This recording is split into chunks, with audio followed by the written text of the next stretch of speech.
السلام عليكم من سوق المثلث بالنازح الشعبي،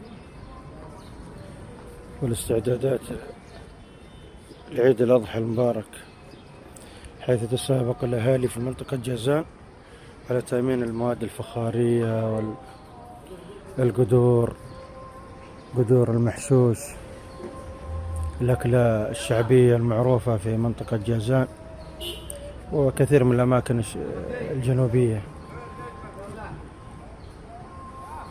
مع تكبيرات العيد اللي تصدح الآن في هذا السوق الشعبي.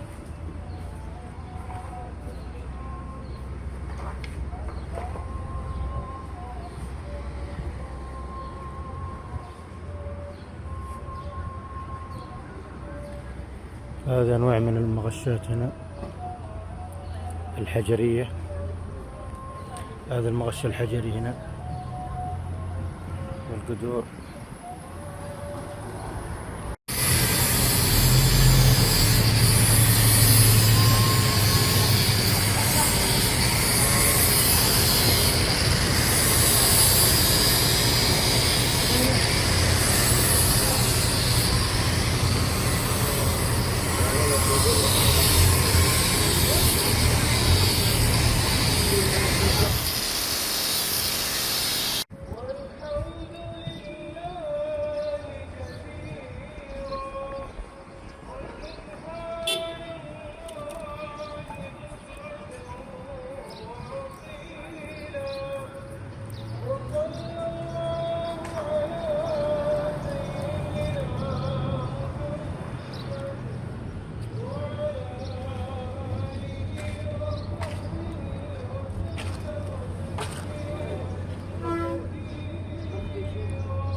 الأيام هذه تمشي صح؟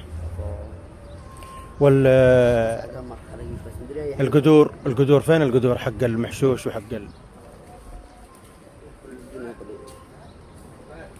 وأنواع المغشات أيضا.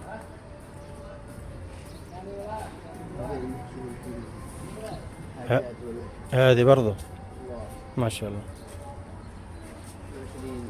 10 من 15 ما شاء الله ما شاء الله يرزقكم ويعيدنا وياكم رضاه. هذه حجر يا اخي. اي ما شاء الله هذه كلها حجر يا اخي. حجر اصلي والطعم فيها ما شاء الله. الاكل فيها ينزل الركب طوالي ما شاء الله تبارك الله.